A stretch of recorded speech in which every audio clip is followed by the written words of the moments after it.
Olá, bom dia. Graça e paz do Senhor Jesus,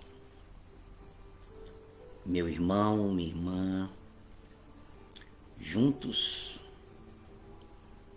para mais uma escola bíblica dominical, ou melhor, a gente chama de escola bíblica discipular.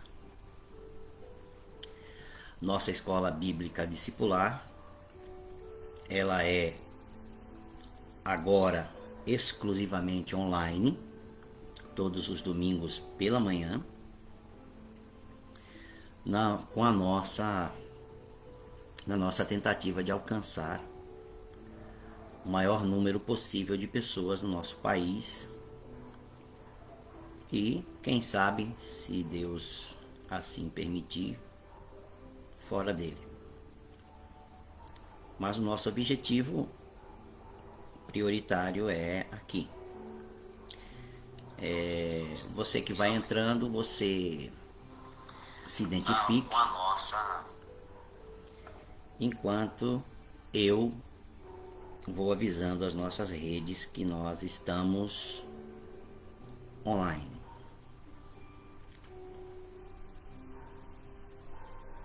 Olha pra mim, olha pra mim.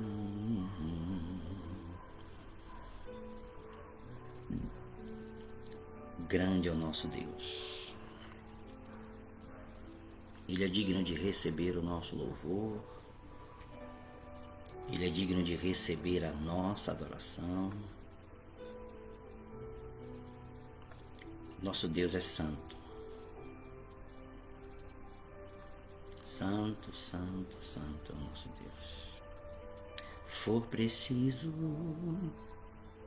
para te ver,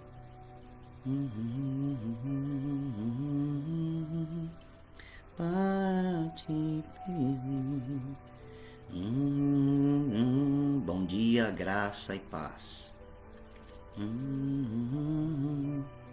Preciso do teu olhar, do teu olhar. Oh, preciso para te ter.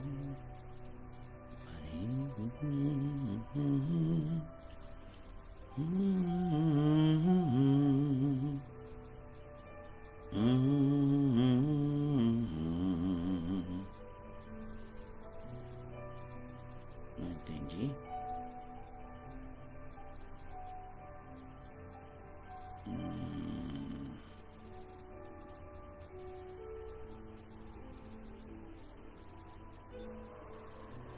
É.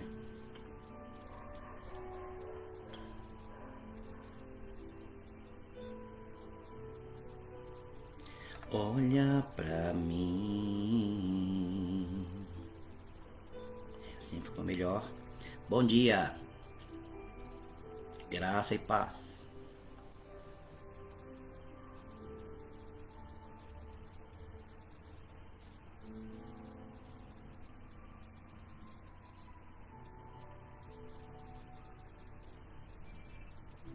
Ok.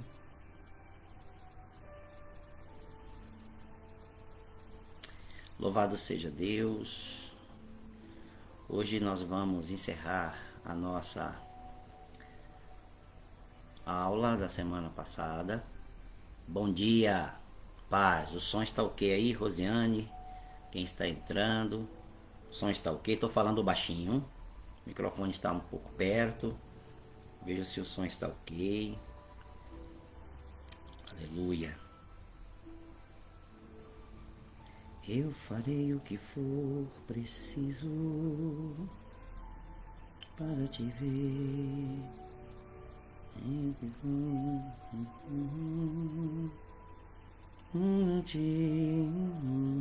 Eu coloquei aqui. Rede de homens, mulheres, CBB, bispo. Aleluia. Prontinho. Deus é bom. Amém, povo de Deus. Pronto, já. Esse minutinho que eu passo assim é para colocar a nossa rede, avisar a nossa rede, né? Já tomou seu cafezinho hoje de manhã? Tem gente aí, como o pessoal, irmão Joel, nosso pastor Joel, acorda muito cedo, né? Mesmo no domingo, o cidadão diz que 6 e pouca já tá de pé. Tem dia que 5 e pouca da manhã ele já tá no mundo, do outro lado do mundo, para comprar os negócios para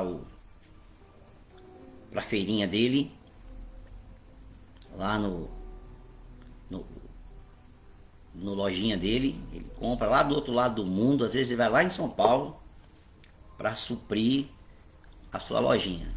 Glória a Deus, esse homem é abençoado.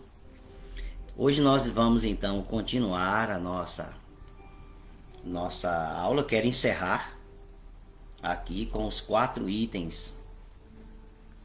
Os 1, 2, 3, 4, 5. Os 5, mas são rápidos, não são, espero, né? Na nossa escola bíblica discipular da semana passada, nós começamos o tema que está descrito aí no enunciado do seu Facebook: pequenas atitudes,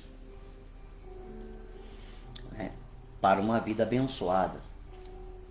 Pequenas atitudes para uma vida abençoada. Nós falamos sobre Graça e Paz Francisquinha, glória a Deus. Ó, gente, ó a escola bíblica online, hein? É bonito, né? Escola bíblica no celular. Já pensou? Acho que eu vou mudar o nome, hein, gente? O que é que vocês acham, né? Escola bíblica no celular. Já pensou? Isso é bonito, não é? Antigamente as coisas da televisão eram assim, né? O culto no celular, não sei o que no celular, né? Era televisão. Agora online também é assim, né? A escola bíblica no celular. Escola bíblica discipular. Eu amei esse projeto desde o início. Se a gente pode dizer que esta pandemia trouxe alguma coisa positiva, se a gente pode dizer isso, porque ela não trouxe realmente coisas positivas assim, no sentido de benéficas para a humanidade, mas nós temos sempre que extrair as coisas melhores dos acontecimentos. E se particularmente eu acredito que uma das coisas positivas que essa pandemia nos propiciou foi que nós podemos trabalhar um pouco mais a questão online, que as pessoas já estavam conectadas, as pessoas já usavam as redes, WhatsApp e todas as outras coisas. No entanto, a igreja, né, estava ainda na fase de televisão. A igreja ainda estava na fase apenas do YouTube, no sentido enquanto canal de TV da igreja, ou nas áreas de TV paga, que era o passo seguinte que as igrejas iriam dar. Poucas igrejas entraram no serviço pago das televisões, né? Poucas igrejas, muito poucas igrejas, as que têm mais recursos é que entraram. E não deu tempo disso se estabelecer por conta da própria pandemia e por conta da falta de recursos da maioria das igrejas para entrar num lugar desse, fazer TV paga, montar estúdios, né? Profissionais na área de televisão, câmeras e tudo mais. É caríssimo isso, né? E aí veio a pandemia e a internet já estava à nossa disposição, com poucos usos. É claro que alguns pastores ainda, alguns não, né? A maioria dos pastores ainda do nosso país não está pronta para a rede e não sabe muito o que fazer, mas isso vai passar. Eles vão compreender que é um caminho que não se volta. Tecnologia é irreversível, gente. Né? Ela só avança. Né? A tecnologia, o progresso científico, o progresso tecnológico, verdadeiro progresso tecnológico, o verdadeiro progresso científico é imparável, se eu posso usar essa expressão. Não pode ser parado.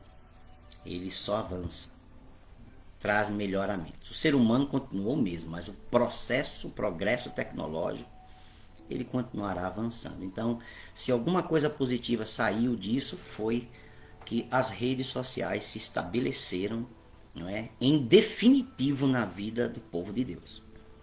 Por isso, um dos melhores e maiores projetos de nossa comunidade que eu amei foi a Escola Bíblica Discipular Online. Nós alcançamos mais pessoas, nós temos muito mais gente conosco online e depois que a escola é veiculada, porque fica gravado, nós temos muito mais alcance do que estivéssemos ali num culto no nosso templo. Por isso bom dia, a paz do Senhor.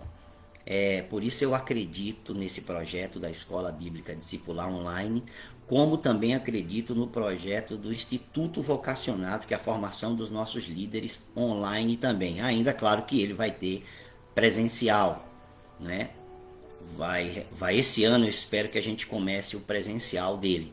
No entanto, nós teremos aí, eu acredito nesse trabalho aqui. Semana passada nós começamos então, nossa aula, gente, ela é 1 hora, né? Com estas pequenas atitudes para uma vida abençoada, nós vimos que a oração deve tomar um lugar seguro, deve ser um lugar seguro para você, você viu isso? E também dizemos que a escritura deve ser um ponto de referência das suas ações. Nós ficamos muito nisso, na questão de seguir a vida de acordo com a escritura. Isso é extremamente importante. Eu não sei se eu enunciei o terceiro item, né? Toda a nossa vida deve ser... Anunciei sim, a nossa vida deve ser um culto a Deus, terceiro lugar, nós vimos isso, né? Um culto, adoração, a vida inteira de louvor e adoração a Deus. Nós ficamos também um bom tempo nisso. E hoje então nós vamos partir para o item 4, 5, 6 e 7. Vamos tentar resolver essa aula hoje aqui. Pegue seu caderninho, seu lugar de anotação, onde você está fazendo as suas anotações aí, seu estudo bíblico, para que você possa ter ele inteiro. Então, o tema do estudo é esse, já está declarado aí, né? Você pode anotar, não sei onde você faz a anotação. De preferência um caderno, né? Ou você tem um outro computador que você pode fazer anotações, eu não sei. Então nós já vimos esses 3 itens. Hoje começamos então com o item número 4. Qual é a quarta atitude para ter uma vida abençoada? E a quarta atitude é necessário viver as virtudes superiores. Escreva isso no seu caderno. É preciso viver as 3 virtudes superiores. Quais são, meu irmão e minha irmã? Quais são as 3 virtudes superiores? Só há 3. Incrível, por incrível que pareça, em toda a Bíblia, só há 3. As 3 virtudes superiores. Tem tudo a ver, né? A questão de Trinidade divina, né? Pai, Filho, Espírito Santo. Batiza em nome do Pai, do Filho e do Espírito Santo. Né? Esse negócio do número 3, né? Só existem 3 virtudes superiores. 1 Coríntios, no capítulo 13, no versículo 13, né? Ele vai nos mostrar quais são as 3 virtudes superiores. Agora, pois, permanecem a fé, a esperança e o amor. Estes 3. Eu já, inclusive, tenho uma ministração minha de alguns anos atrás, acho que 2 anos atrás, está aqui no Facebook, mas está bem longe, aí você tem que rolar bastante para achar, quando eu falo da síntese da vida, né? O suprassumo, quer dizer, o que é que realmente permanece? Qual é o resultado final? Nós temos que viver de acordo com o quê? É mais ou menos assim. Agora, pois, permanecem a fé, a esperança e o amor. Estes três. O apóstolo Paulo compreendeu a dimensão verdadeira do que o Senhor nos deu, pelo menos nesse aspecto aqui, do que ele está dizendo. Ele está falando, o texto vem, desde o capítulo 12, é uma sequência forte que ele vem falando sobre dons, ofícios, a operação dos dons na igreja, os homens e as mulheres de Deus, os dons que devem buscar. No capítulo 13 ele vai falar sobre o amor, e no capítulo 14 ele retorna a falar sobre o dom de profecia e o dom de falar em línguas. Então, no meio desse processo, desse quadro, né, desse quadro, ele coloca o amor ali no meio como sendo o árbitro para você operar nos dons. E aí ele encerra essa parte do amor do capítulo 13, no versículo 13, dizendo que agora, no momento que nós estamos vivendo, agora é o tempo da igreja, é o tempo da graça. Agora é a dispensação da graça, é o tempo que nós estamos vivendo, o tempo dos gentios, né? Agora, neste tempo que nós estamos vivendo, desde a época deles, que é quando veio o Espírito Santo em Atos capítulo 2 a habitar na vida da igreja para sempre, né? Desde Atos capítulo 2 nós estamos vivendo o que a Escritura chama de os últimos dias. Bom, se 2000 anos atrás eram os últimos dias, então nós estamos aqui já perto dos últimos dias dos últimos dias. Por isso que as coisas estão mais complicadas, mais convulsivas, por isso que você vê determinadas notícias muito mais parecidas, muito mais apocalípticas, né? Que parece muito mais com o fim do mundo. Então, assim, porque as coisas estão realmente afunilando. Não sei quanto tempo tem, Deus tem seu tempo, tem seu momento, tem o start, que ele vai apertar o botão das coisas, ele sabe exatamente o momento. Jesus já nos disse isso, ninguém sabe, só o Pai. Então, mas nós podemos perceber que os acontecimentos, que as coisas se atropelam, né? Os acontecimentos globais, a gente percebe pelo Espírito, pelo nosso Espírito, conectado com o Espírito de Deus, nós percebemos que as coisas parece que estão realmente, né, se afunilando, se espremendo, né? E é isso mesmo, e é isso mesmo.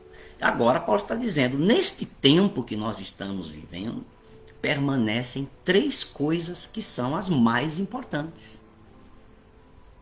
Que eu chamo, isso aí eu quem digo, eu chamo isso de as três virtudes superiores. Nunca vi ninguém falar sobre isso, né? Isso também não me torna melhor, porque é o fruto de reflexão. Eu pensando nisso, eu dei este nome a essas três palavras. Eu chamo essas três palavras de três virtudes superiores. Portanto, permanecem essas três virtudes superiores hoje ainda. E essa é nossa responsabilidade. Fé, esperança e amor. Ele encerra dizendo estes três, porém o maior deles é o amor, claro. Olha que interessante. O amor aqui é o ágape, é o amor. Depois nós vamos falar sobre o amor nas nossas aulas. Nós vamos compreender o que é o ágape de Deus. Esse amor é ágape. Não é amor de amizade, não é amor de família, não é amor sexual. Esse é o amor ágape, esse é o amor mais que perfeito, a gente pode dizer assim, tem um tempo verbal, né? Esse é o amor perfeito, esse é o amor divino, esse é o amor que foi derramado em nossos corações quando fomos encontrados por Cristo e demos o nosso passo em direção a Ele, e o Espírito do Senhor veio habitar em nosso coração, transformou o nosso espírito morto num espírito vivo, conectado com Deus. A isso chamamos de novo nascimento, a isso chamamos de nova criatura. Fomos revividos, vivificados. Vivificado significa recebeu vida novamente. Estava morto. Nascemos mortos, vivos, mortos vivos. Nascemos mortos-vivos. Vivos fisicamente, vivos na alma, que é a sede do pensamento, das emoções e da vontade. Vivos na alma, mas espiritualmente desconectados de Deus.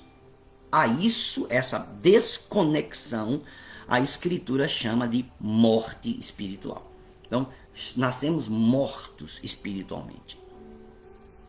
Quando somos ressuscitados em Cristo Jesus, que o Espírito de Deus vem no nosso âmago, no centro do nosso ser, de forma espiritual, e recria aquele ser que estava morto, ele ressuscita, o nosso espírito ressuscita, passa a viver para Deus. Acontece um negócio interessante. Ao mesmo tempo que nós ressuscitamos e passamos a viver para Deus, é exigido de nós que morramos. Quer dizer, aqui é um princípio espiritual que o mundo espiritual antigo conhece, não necessariamente apenas o de Deus. O mundo espiritual da antiguidade conhece que há uma substituição. Uma vida por outra vida. Isso desde a antiguidade mais antiga, desde Adão, desde os homens mais antigos, das religiões, dos impérios mais antigos. Todos conheciam este princípio de substituição. Uma vida por outra vida.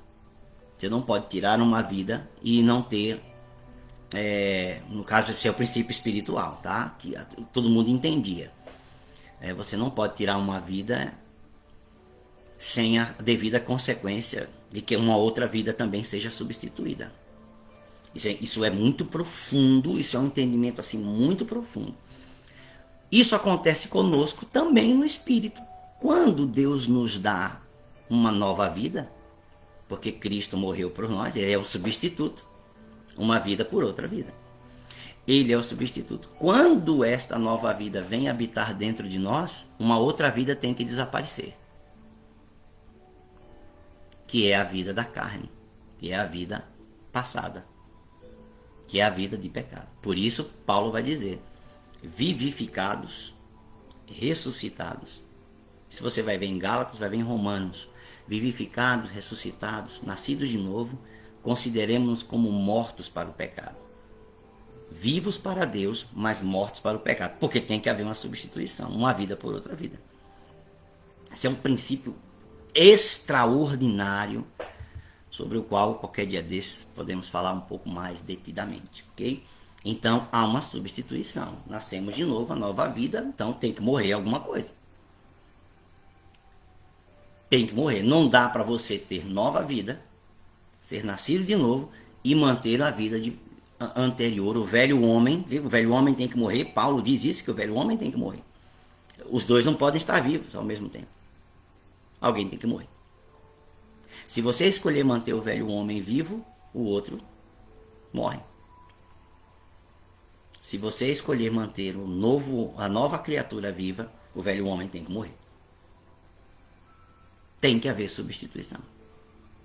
Vocês compreenderam isso aí? Você que está comigo, você compreendeu? Isso é uma realidade extraordinária. Isso é uma realidade extraordinária. Caim mata Abel. Não é? Que substituição tem que ser feita? Primeiro, é um novo filho que nasce. É Sete. Mas ao mesmo tempo, Caim é amaldiçoado. Para carregar o peso de ter tirado uma vida por toda a sua vida. Porque ele não tem como viver naturalmente, tranquilamente, sem nenhum problema, sem nenhuma marca, sem que isso seja evidente. É um negócio bem interessante. Quando Adão e Eva pecam, o Senhor tem que fazer, e todos nós, isso é um conhecimento antigo também, teológico, já da igreja, já bem fundamentado, estabelecido.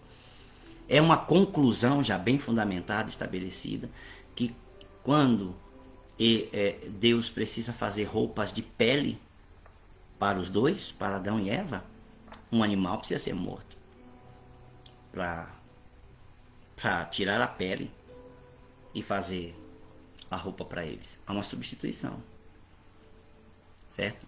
Algo tem que morrer. Isso é fantástico, porque por toda a Escritura, até a vinda de Cristo, essa ideia está no culto.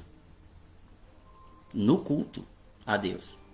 Essa ideia está no culto a Deus. Toda a vida de sacrifícios da antiga aliança é fundamentada nesse princípio. Algo tem que morrer para que o outro viva. Vem Cristo. Deus em Cristo morre para que a humanidade viva.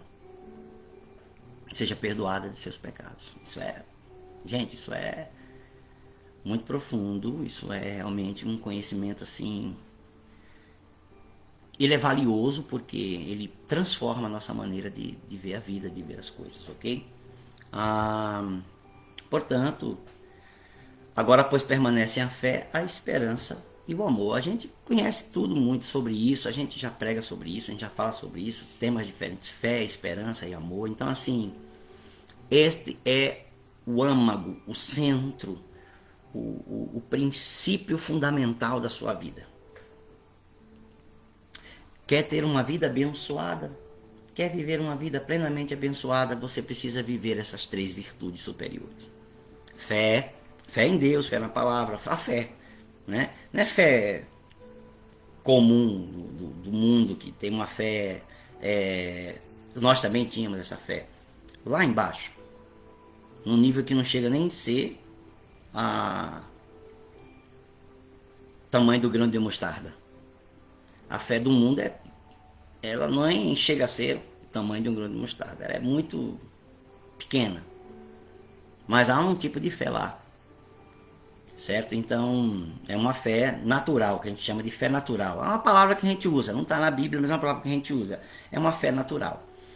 Para a gente tentar descrever o quadro. Ela é uma fé natural. Quando a pessoa realmente entrega a sua vida a Deus, ela vem para Cristo, ela é recebida por Deus. Então, a partir daquele momento que ela escuta a palavra de Deus, a fé, a verdadeira fé, vem com a palavra de Deus. Aí é diferente, é outro tipo de fé. Essa é a fé verdadeira. Então, esta é a fé que a Escritura fala. A fé bíblica, a fé espiritual, a fé na Escritura, a fé na doutrina cristã, a fé em Cristo, a fé em Deus, a fé sobrenatural, a fé. Esperança. Né? A expectativa do futuro, o aguardo do novo céu, da nova terra, o aguardo, a esperança de que você será preservado para a eternidade, a esperança de que Deus vai cumprir as suas promessas, a esperança, né? Não é só, eu espero que coisas boas aconteçam na minha vida, não é isso. É a fé que vai fazer essa parte, né? Mas a esperança, você aguarda que todas as promessas de Deus se cumpram verdadeiramente em sua vida. E o amor, que este amor ágape, que no próprio, depois você pode ler 1 Coríntios capítulo 13 inteiro, e você vai ver a definição do amor. O que é esse amor ágape, ok? Esse é o 4º ponto. Eu preciso viver as 3 virtudes superiores. O 5º ponto, eu quero encerrar hoje, tá?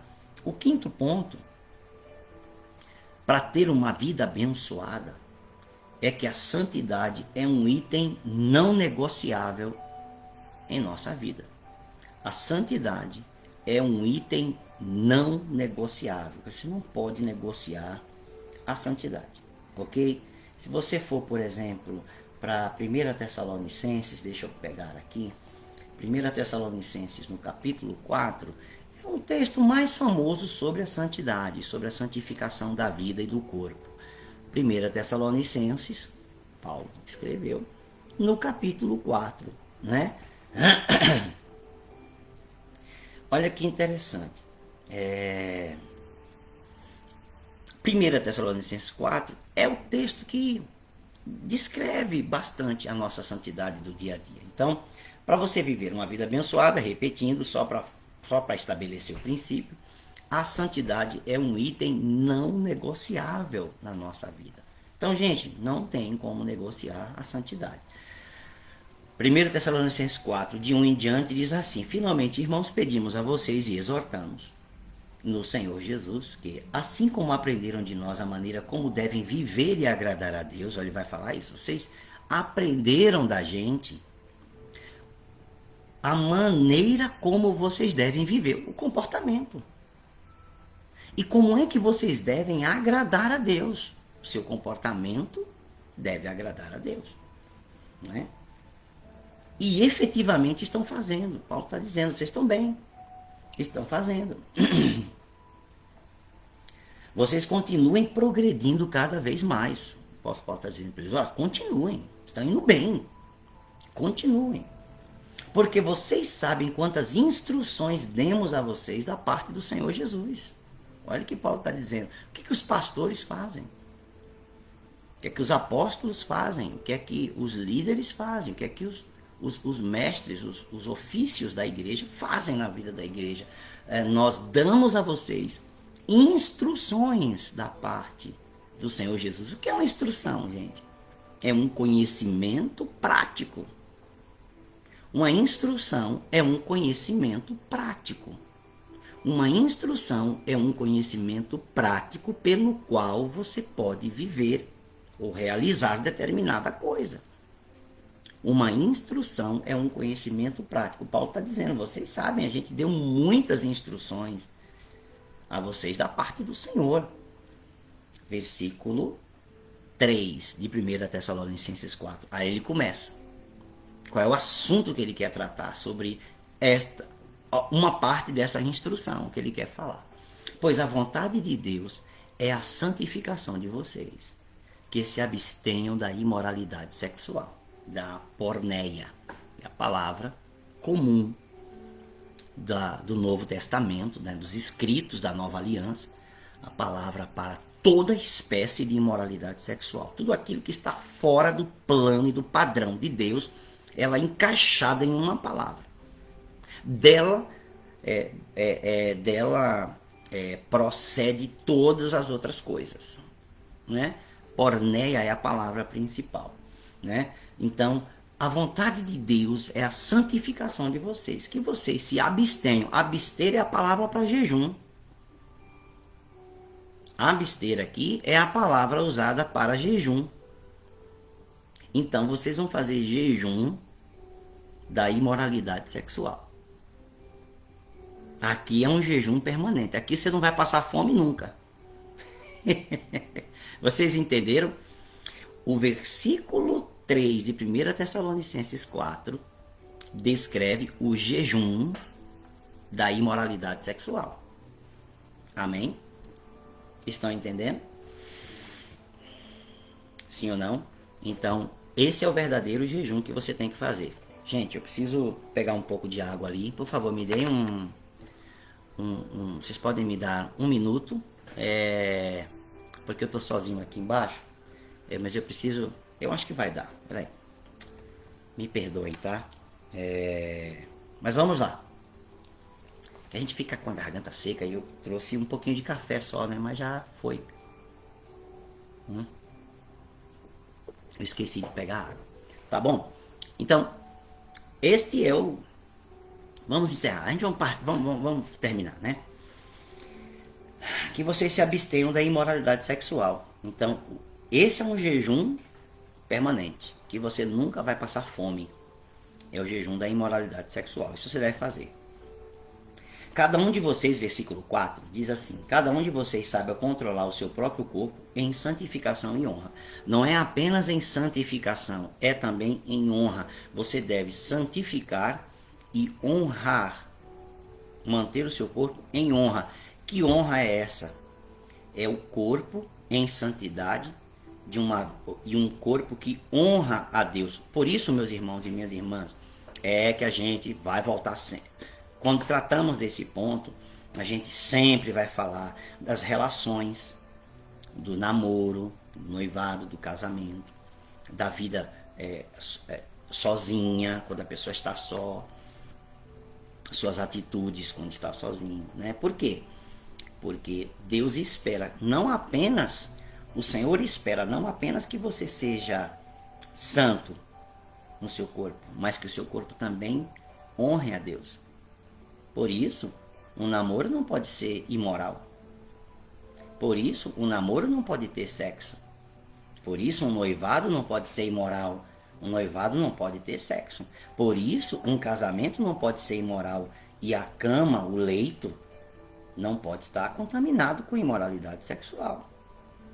Porque Deus não espera apenas que você seja uma pessoa santa no teu corpo. Deus espera que o teu corpo também honre a Deus.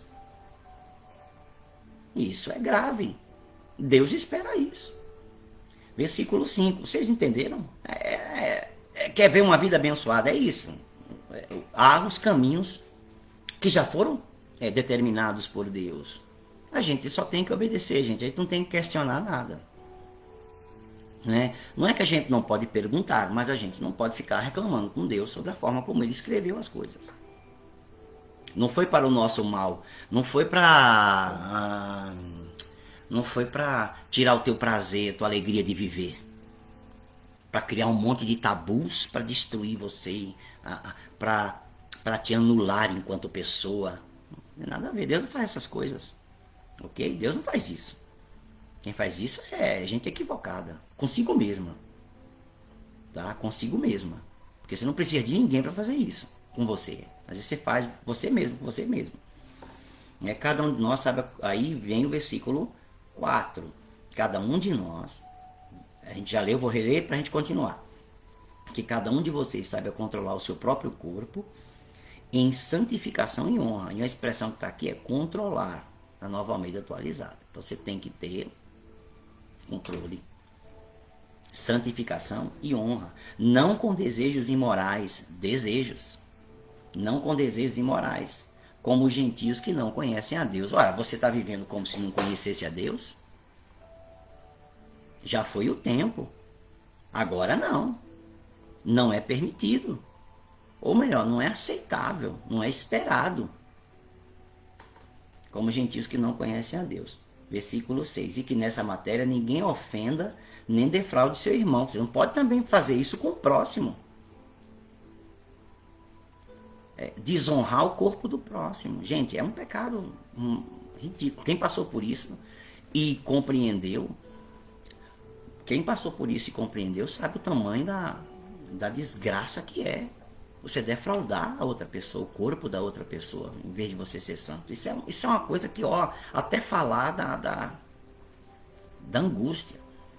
Né? Ninguém que ofende nem defraude seu irmão, porque contra essas coisas, como antes já avisamos e testificamos, o Senhor é vingador. Deus, ele entra pesado.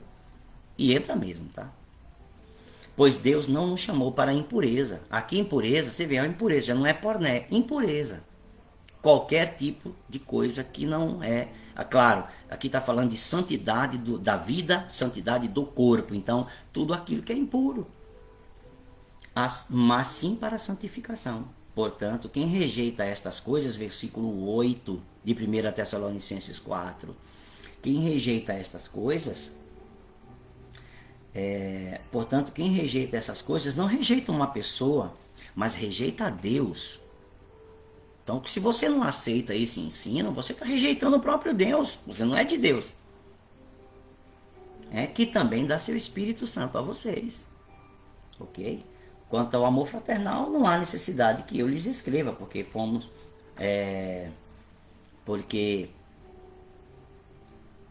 Quanto ao amor fraternal, não há necessidade de que eu lhes escreva, porque vocês mesmos foram instruídos por Deus a amar uns aos outros. Ok? E aí... o texto segue nessa mesma, como diz assim, nessa mesma pegada, né? A santificação. Quer viver uma vida abençoada? Você quer viver uma vida abençoada? Você tem que seguir os princípios da palavra de Deus. E aqui, o quinto princípio é esse. A santidade é um item não negociável em nossa vida. Número 6. São 7. A gente vai encerrar. São 7. Número 6. Adquira todo o conhecimento e habilidade possíveis para que se torne excelente naquilo que você faz. Eu gosto quando Paulo fala a Timóteo, né? Quando ele fala a Timóteo assim, para que teu progresso seja manifesto a todos, eu acho isso bem interessante. 1 Timóteo no capítulo 4, anote isso aí. 1 Timóteo no capítulo 4, no versículo 15, Paulo fala algo a Timóteo que é assim, é o pai falando para o filho, né? É um filho espiritual, claro, ele chama Timóteo de filho, é um filho espiritual. Então, assim, os homens de Deus, embora não sejam pais biológicos e verdadeiros pais das pessoas, eles atuam como se fossem pais. Então, a minha atuação, seja apostólica, seja episcopal, seja pastoral, a minha atuação, né, na vida das ovelhas de Deus, do povo de Deus, é como se fosse um pai. Então, é como se eu fosse um pai. E Paulo já deixa claro isso. Ele chama Tito de filho, Tito meu filho. Ele chama Timóteo de filho. Então, pode, um homem de Deus pode chamar uma outra pessoa de filho e de filha, mas não pode assumir essa paternidade como se ele fosse o pai de fato daquela pessoa. É como se fosse o pai. É uma relação, né, espiritual, né, semelhante. E claro, as pessoas também podem ter os seus pastores, os seus líderes, seus bispos, seus apóstolos, como se fossem seus pais espirituais. Não há nenhum problema nisso, não há pecado nisso. Não pode haver abuso, não pode extrapolar os limites dados por Deus, ok? Tem que ter muito cuidado, mas tem que ser uma coisa livre, uma coisa santa, uma coisa sem peso, né? Sem peso. Mas aqui Paulo é o pai espiritual que está falando a seu filho Timóteo como ele deve seguir como líder da igreja.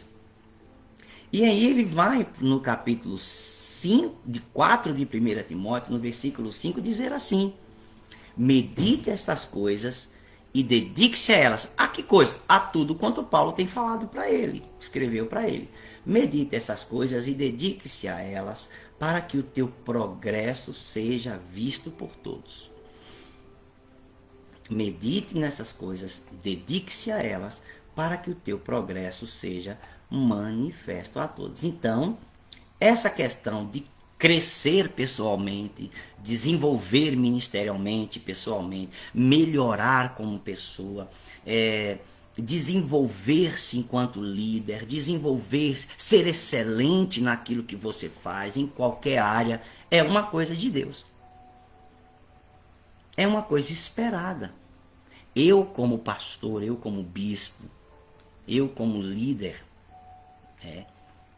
espiritual dessa parte do povo de Deus, espero que as ovelhas de Deus, que esses que são como se fossem meus filhos espirituais e filhas espirituais, cresçam, se desenvolvam, melhorem, adquiram mais habilidades, mais conhecimentos e se tornem excelentes naquilo que eles fazem na vida. É um desejo de todo pastor verdadeiro, bispo, apóstolo, que ama o povo que Deus colocou ali para que ele cuide. Precisa desejar isso. Se ele é de Deus, vocacionado por Deus, ele tem que desejar que seu povo tenha o melhor, seja o melhor, manifeste o melhor na vida, ok? Seja excelente, que adquira mais conhecimento, que adquira mais habilidades, que realmente seja excelente naquilo que fazem, ok? Isso é essencial. Quer viver uma vida abençoada na terra? Não pare de crescer. Isso aqui é um princípio que você um princípio não apenas da antiga aliança. Esse é um princípio muito mais bem estabelecido nos escritos da nova aliança. Não pare de crescer. Aí, esse é um princípio muito bem estabelecido nos textos da nova aliança. Não pare de crescer. É esperado que você cresça em todas as áreas. Em todas as áreas. Em todas as áreas. Ok? Então adquira todo o conhecimento. Não pare de crescer, não pare de aprender, não pare de desenvolver, não pare de possuir, de estudar coisas novas, de aprender coisas novas que você vai usar na vida. Ou seja, mesmo que não use amanhã de manhã, você vai usar depois. Olha, o conhecimento nunca é obsoleto. Conhecimento nunca se torna obsoleto. Sabe por quê? Porque mesmo conhecimento, por exemplo, sobre as máquinas a vapor, lá da era industrial, o conhecimento ficou lá no passado? Não. Foi por causa daquele conhecimento que nós fomos a partir. Nunca assim é nada do novo do zero. Você tem hoje telefonia celular, toda tecnologia celular, mas primeiro começou com a telecomunicação, com o código Morse. Depois telégrafo. Depois telefone. Então assim, foi algo que foi desenvolvendo a tecnologia, os mecanismos a partir do outro. Traz ideias novas a partir do anterior. Nunca é algo assim do zero. Não é algo do zero. Ok? Começa sempre, tem um conhecimento. Então, mesmo aquele conhecimento do vapor lá, ferro a vapor, máquina a vapor, trem a vapor, indústria a vapor, tudo isso lá no passado propiciou a plataforma que nós temos hoje. Sem esse conhecimento, sem aquele conhecimento lá, o que nós temos hoje aqui não ocorreria. Eu lhe asseguro, não ocorreria. Então, é um progresso contínuo, vai criando uma base, um novo degrau, um novo degrau, um novo degrau. E os degraus de baixo não ficaram obsoletos. Os degraus de baixo sustentam os degraus de cima. Portanto, toda a tecnologia do passado sustenta, são os degraus de baixo que sustentam a tecnologia de hoje. Da mesma forma, gente, a gente vê assim a história da igreja. Nós não podemos simplesmente achar que a história da igreja não tem nenhuma validade. Os pais da igreja, a história da igreja, os bispos antigos, mesmo a história da igreja no período da Era das Trevas, chamada de Era das Trevas, até vir a reforma, etc e tal. A igreja está aí. Essa história não pode ser. Essa história sustenta a nossa história hoje. O degrau que nós estamos hoje é sustentado por todo este passado. E antes da igreja havia o quê? O povo de Deus, o povo de Israel. E antes dos judeus tinha a história hebraica, a história dos hebreus, até o Egito, depois antes disso vai chegar até Adão. São degraus. Nós não podemos simplesmente esquecer do passado. Ele sustenta, eu estou falando do que é bom, né? Ele sustenta o que tem hoje. Se você remove lá, cria um buraco, cai. Em termos físicos, cai. Imagina você remover os degraus de baixo de uma escada. O que acontece? Certo? Então, adquira todo o conhecimento e habilidades possíveis para que você se torne alguém excelente naquilo que você faz. Em qualquer área da sua vida, na sua própria vida. Por isso nós temos, gente, a Escola de Gestão da Vida. Por isso o Instituto Vocacionados. Por isso a Escola de Gestão da Vida. Por isso a Escola Bíblica Discipular. Porque escola. Né? Porque não há... Vamos falar sério. Se tem uma das invenções mais fantásticas da humanidade é a escola. A escola. Quer dizer, a escola não é um mecanismo, né? Não é um aparelho, né? Não é um aparelho, não é um objeto, né? Não é um aparelho com tecnologia dentro, né? Mas a escola, eu vou escrever isso, foi, assim como a roda, a escola foi uma das invenções mais fantásticas da humanidade. Claro, isso nasceu em Deus. A escola foi uma das invenções mais fantásticas da humanidade. E não vai acabar nunca. Pode mudar a forma, pode mudar o modelo, pode mudar a maneira de aprender, mas não vai acabar nunca. Escola não acaba. Você pode até colocar ela online, você pode colocar ela virtual, no óculos da pessoa no futuro, não interessa. Escola sempre existirá. Você vê mesmo nos filmes futuristas, Star Trek, A Jornada nas Estrelas, Guerra nas Estrelas, do Templo Jedi, você vai ver lá, tem escola. Mesmo no futuro, mesmo com as mentes tentando mudar as coisas no futuro, é impossível um futuro sem escola. haverá algum tipo de escola. Okay? Então, foi uma das invenções mais fantásticas da humanidade, foi a escola. Por isso, lidamos com escola. Escola bíblica discipular, o Instituto Vocacionados é uma escola. Formação de liderança. Ele era chamado antes de Escola de Líderes. O Instituto Vocacionados começou como Escola de Líderes, escola. Por isso, a Escola de Gestão da Vida, que você já vê em alguma coisa, principalmente no Instagram meu, Escola de Gestão da Vida. Por que isso? Porque esta é a ideia de fornecer conhecimento, fornecer conteúdo, fornecer a capacidade de aprender novas habilidades para você se tornar excelente naquilo que você faz em qualquer área da sua vida. Esta é uma expectativa bíblica para você. Em outras palavras, Deus espera isso. Por último, número 7. Você quer viver uma vida abençoada, uma vida plena? Número 7. Você precisa entender que o futuro não é de todos. E Deus não está brincando com isso. O futuro não é de todos. Desde as 7 promessas do Apocalipse, a partir do capítulo 2, as 7 promessas para as igrejas. Cada uma igreja recebeu uma promessa ao que vencer.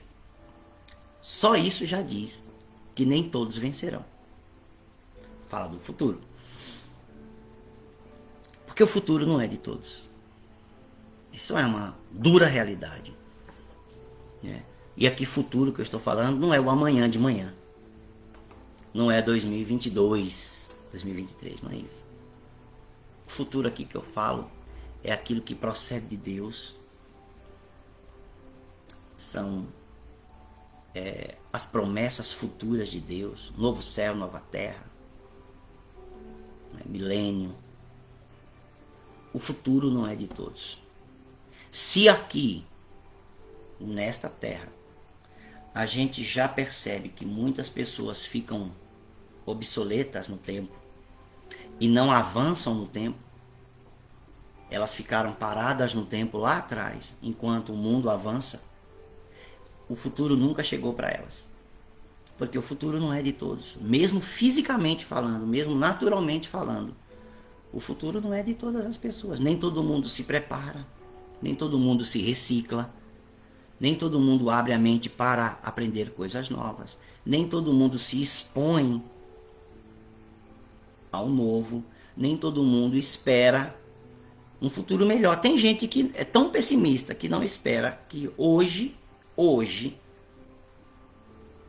seja um dia melhor do que ontem.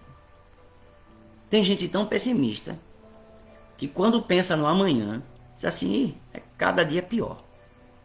Você já ouviu isso? Ou você mesmo já falou isso? Os dias só vão ficar piores. É tão pessimista. Por quê? Porque está exposta. Sabe por que uma pessoa fica pessimista? Eu vou lhe dar aqui o segredo. Uma pessoa cristã, principalmente, claro, estou falando para cristãos, principalmente, prioritariamente. Uma pessoa cristã só fica pessimista quando ele está exposto às notícias violentas todos os dias. Viu? Um cristão, e aqui eu vou colocar também porque é uma cristã. Um cristão ou uma cristã, né? Deixa eu escrever isso aqui para ficar bem estabelecido. Só se torna pessimista não é quando, é por quê? Porque se expõe às notícias diárias violentas todos os dias. Só por isso. Esse está aqui o caminho. Não tem outra coisa. A pessoa se expõe a tanta notícia negativa todos os dias, seja nas redes ou na televisão, que ele não ou ela não consegue ser uma pessoa positiva para o amanhã. Qual é o meu conselho? Desliga a TV. Meu conselho? Eu vou ficar alheio. Negativo. Você não fica alheio quando você desliga a televisão. Eita, fez errado aqui. Desligue a TV. Meu conselho? Desliga a TV. Desligue. Verdadeiramente, não há benefício. Mas eu tenho canais pagos e eu seleciono só aqueles canais Discovery Channel, History Channel, grandes construções, história. Beleza, tá bom. Supercarros, grandes construções, grandes engenheiros. Eu seleciono os programas para coisas instrutivas, informativas e que me darão novas habilidades e novo aprendizado. Nota 1000, sua TV. Mas, meu irmão, TV pública, desligue. Pode desligar. Você não faz nenhum benefício à sua alma, você não traz nenhum benefício ao seu futuro, você não traz nenhum benefício à sua vida. Isso não é informação. Você não precisa disso. Você está sendo enganado pelo sistema. O mundo jaz no maligno. O que é que o mundo produz? Morte, violência, depressão, ressentimento, ódio. Você está vendo aí na própria televisão manifestações de ódio, manifestações de racismo, racismo ao inverso. O que você está vendo na TV é o que ela mostra. Porque o mundo só produz isso. O mundo não produz outra coisa, o mundo só produz dor e sofrimento. Como é que você vai se expor ao que o mundo coloca na televisão todos os dias? Eu falo mundo, essa TV pública, porque a TV pública é a maior manifestação de mundo que tem. Porque é só coisa ruim. Desligue. Ou então compre o canal pago. E selecione canais instrutivos, canais de aprendizado, canais que lhe dêem novas habilidades, que lhe dê conhecimento verdadeiro, né? Notícia de dia a dia não é conhecimento, gente. É só você ser mergulhado no mar de pessimismo. Esse é o meu conselho. Entenda, o futuro não é de todos. E Deus não está brincando. O futuro não é de todos. E Deus não está brincando. Se o futuro fosse de todos, todos seriam salvos. Mas eu não preciso nem abrir textos para isso. Apocalipse capítulo 20. Quando o trono de Deus é estabelecido para julgar a humanidade inteira, que já está agora espiritualmente diante de Deus, não tem mais corpo físico, todo mundo morto, né, diante de Deus, aí ressuscita para o julgamento final. Quer dizer, uns são salvos e outros são condenados eternamente. O futuro não é de todos. Mesmo aqui no dia a dia, você já viu isso.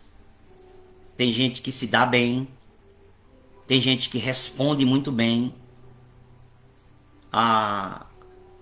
ao progresso, ao desenvolvimento, a isso aqui. E tem pessoas que não.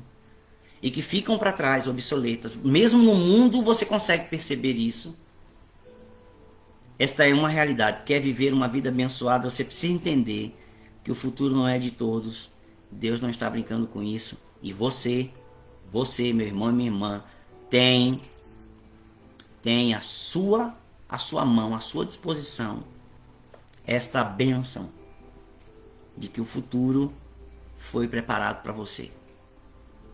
Paulo diz, seja a vida, seja a vida, seja a morte, seja principado, potestade, seja um trono, seja o mundo, seja o que for, tudo é vosso, vós sois de Cristo e Cristo de Deus. Paulo disse isso. Não é? Eu gosto desse texto. Paulo fala, tudo é vosso. É lindo esse texto, né? Achei.